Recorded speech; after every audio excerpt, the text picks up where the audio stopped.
आज का क्वेश्चन हमने ऑपरेटिंग सिस्टम से लिया हुआ है और आज के क्वेश्चन में दिया हुआ है एक सेगमेंट ऑफ कोड दिया हुआ है। मीन्स कोई प्रोग्राम का कोई एक कोड दिया हुआ है और इस कोड को रन कराने के बाद इसने पूछा हुआ है कि number of new process created equal to क्या होगा। ठीक है, मीन्स नंबर ऑफ कितना प्रोसेस क्रिएट हुआ है, नया प्रोसेस, उसको काउंट करके इसमें आंसर लिखना है। यहाँ पे ये फोर्क चैप्टर का दिया हुआ है, फोर्क टॉपिक से। तो इसको सॉल्यूशन देखते हैं। यहाँ पे देखेंगे अगर फॉर लूप में, तो यहाँ पे i इक्वल टू n दिया हुआ है। मीन्स i जो वैल्यू है i से लेकर n तक जाएगा। तो हम मान लेते हैं कि n इक्वल टू 3 है। ठीक है, तो अब यहाँ पे फॉर लूप लगाएंगे तो क्या हो जाएगा, फॉर i इक्वल टू 1, ठीक है, i less than equal to 3 और i प्लस प्लस। इसमें फिर फोर्क रन करेगा। फोर्क एक प्रोग्राम कॉलिंग, ये एक फंक्शन कॉलिंग हो रहा है यहाँ पे, और यहाँ से ये फोर्क मीन्स प्रोसेस क्रिएट करता है, अपना चाइल्ड क्रिएट करता है। ठीक है, तो अब इस प्रोग्राम को हम रन कराते हैं। यहाँ पे लिखते हैं ड्राई रन। इस प्रोग्राम को ड्राई रन कराते हैं तो हमको क्या की ज़रूरत पड़ेगा, तो यहाँ पे i इक्वल टू लिख देते हैं कि कितना वैल्यू आएगा। फिर यहाँ पे i का कंडीशन लिखते हैं, 3 तक जाएगा। इसमें फोर्क प्रिंट होगा, फंक्शन कॉल होगा या क्रिएट होगा कि नहीं, ये लिखते हैं। और इसके बाद i का वैल्यू इंक्रीज़ करते हैं। जब हम लोग C पढ़ेंगे या C प्रोग्रामिंग, डेटा स्ट्रक्चर वगैरह, तब इसके बारे में हम बहुत अच्छे से पढ़ेंगे प्रोग्राम रन कराने के लिए। अभी बस इतना समझिए, इसमें थोड़ा सा दिया हुआ है।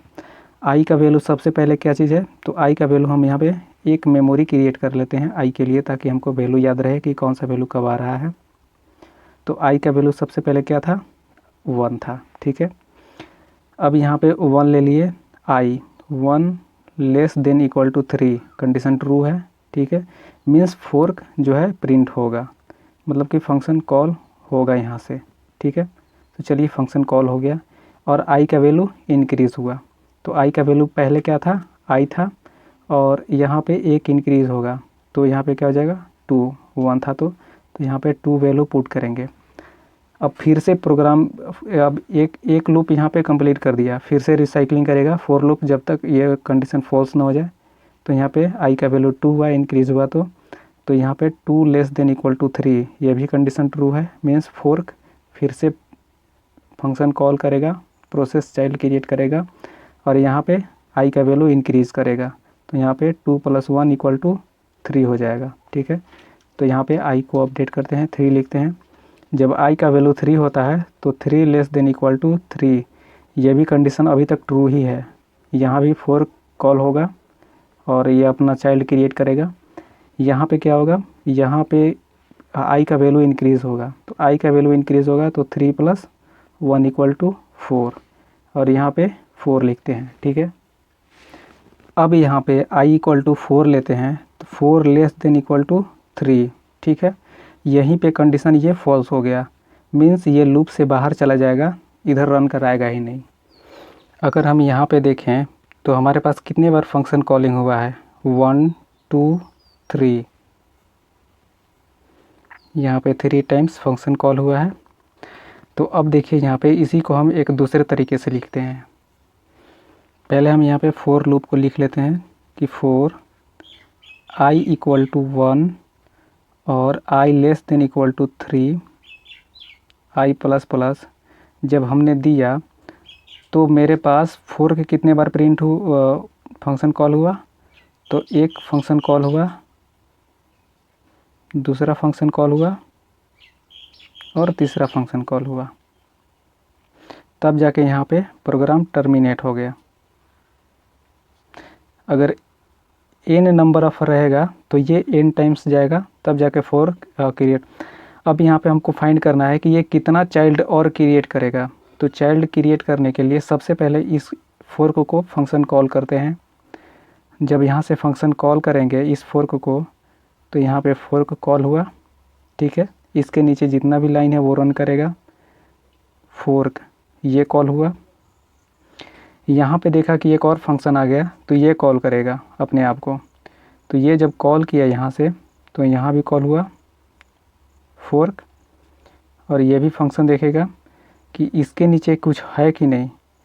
तो ये जब कॉल हुआ, यहाँ पे इस तरीक़े से समझते हैं कि टोटल लाइन को लिख लेते हैं ताकि आपको समझाने में अच्छा आसानी हो। यहाँ से फोर्क, ये फोर्क जब कॉल हुआ तो दो और नीचे वाले यहाँ पे प्रोग्राम आ जाएंगे, और इसको अभी रन नहीं करा रहे हैं। ये जब प्रोग्राम रिटर्निंग आएगा तब ये रन करेगा। तो यहाँ पे ये फोर्क कॉल हुआ, ठीक है। जब ये फोर्क कॉल हुआ तो इसके नीचे जो प्रोग्राम है वो यहाँ पे लान के रन करने की कोशिश करेगा, ठीक है। तो यहाँ भी देखा कि एक और फंक्शन है, तो ये एक और फंक्शन यहाँ पे कॉल हुआ फोर्क, ठीक है। फोर्क कॉल हुआ और इसके अंदर जो फंक्शन के अंदर जो भी चीज़ था वो देखा, और ये प्रोग्राम को क्या किया, इंड किया, ठीक है। जब इंड किया तो ये रिटर्निंग वक्त इस फंक्शन में गया, देखा कि इसके अंदर कुछ नहीं है, तब ये प्रोग्राम क्या हुआ, यहाँ पे इंड हो गया, ठीक है। जब यहाँ पे आया तो यहाँ पे देखा कि एक और फोर्क है मेरे पास अभी, तो इसको क्या किया, इसको रन कराएगा। जब ये फोर्क रन किया तो देखा कि इसके नीचे कुछ नहीं है, तो ये प्रोग्राम क्या किया, इंड करेगा। जब ये इंड हो गया तब ये फोर्क यहाँ पे आकर ये इंड करेगा, तब जाके एक मेरा फोर्क अभी तक कंप्लीट हो गया है, ठीक है। इतना जितना नंबर ऑफ इंड है उतना चाइल्ड क्रिएट हुआ है। अब देखिए यहाँ से जब ये फंक्शन कॉल हुआ था तो इसका रिज़ल्ट सारा मिल गया, यहाँ पे आ गया हमारा जो पॉइंटर है। पॉइंटर इसको पहले रन करा रहा था, अब इस पॉइंटर को इस फोर्क को रन कराएगा। तो इस फोर्क को रन कराएगा, यहाँ पे फोर्क फंक्शन कॉल किया, इसके नीचे जो भी है उसको ये एग्जीक्यूट कराने की कोशिश करेगा। तो यहाँ भी क्या हो रहा है, एक फंक्शन कॉल हो रहा है, तो इस फोर्क को एग्जीक्यूट कराएगा। जब देखा कि इसके नीचे कुछ भी नहीं है तो ये क्या करेगा, इसको टर्मिनेट कर देगा, ठीक है। टर्मिनेट करके फिर क्या करेगा, ऊपर वाले पॉइंटर ऊपर जाएगा रिटर्न वैल्यू देने के लिए। तो यहाँ भी इसको देखा तो इसके अंदर कुछ नहीं है, तो यहाँ भी ये प्रोसेस इंड किया और ये फंक्शन के पास यहाँ पे आ गया, और पॉइंटर कहाँ पे बढ़ा, पॉइंटर इस फोर्क के पास चला गया। जब पॉइंटर इस फोर्क के पास गया तो यहाँ भी फंक्शन कॉल है, तो इसको फंक्शन को कॉल किया फोर्क, देखा इसके अंदर कुछ नहीं है, तो ये क्या किया, इंड किया।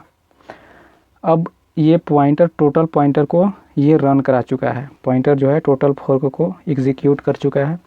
तो अब हम काउंट करेंगे इसमें कि number of process create, means जितना भी हमारे पास इंड मिला हुआ है टर्मिनेट टर्म, वो हम काउंट करेंगे 1 2 3 4 5 6 7, ठीक है। मीन्स यहाँ पे देखिए कि हमारे पास n = 3 था, तब हमारे पास नंबर ऑफ प्रोसेस क्रिएटेड कितना हो गया, प्रोसेस क्रिएटेड = 7। तो अगर मेरे पास नंबर ऑफ जो n का वैल्यू है वो n तक चला जाए, मीन्स n तक चला जाए, तब मेरे पास नंबर ऑफ प्रोसेस कितना होगा। तब हम इसके लिए चेक करेंगे ऑप्शन से, फ्रॉम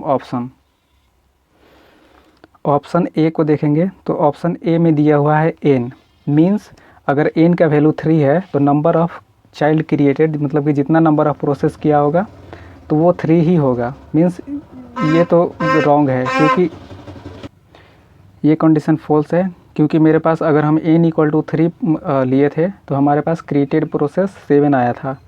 ऑप्शन बी को चेक करते हैं। ऑप्शन बी में दिया हुआ है n × n + 1 और डिवाइडेड बाई 2। इसमें n का वैल्यू पुट करेंगे तो 3 × 3 + 1 और यहाँ पे डिवाइडेड बाई 2। इसको सॉल्व करेंगे तो 12/2 आएगा, तो यहाँ पे आएगा 6। मीन्स हम क्रिएटेड प्रोसेस 7 है, यहाँ पे 6 है, मीन्स ये भी कंडीशन फॉल्स है। ऑप्शन सी को चेक करेंगे। ऑप्शन सी में दिया हुआ है 2 के पावर n - 1। तो यहाँ पे n का वैल्यू पुट करेंगे, तो जाएगा 2 के power 3 minus 1 means 8 minus 1 equal to 7। ये हमारा जो है कंडीशन जो नंबर ऑफ प्रोसेस क्रिएट हुआ था उससे मैच कर रहा है। ऑप्शन डी को देखेंगे, ऑप्शन डी अगर फॉल्स हो जाता है तो मेरा ऑप्शन सी जो है वो करेक्ट है। तो यहाँ पे लिखा हुआ है 3 के पावर n माइनस 1, तो हो जाएगा 3 के पावर 3 माइनस 1।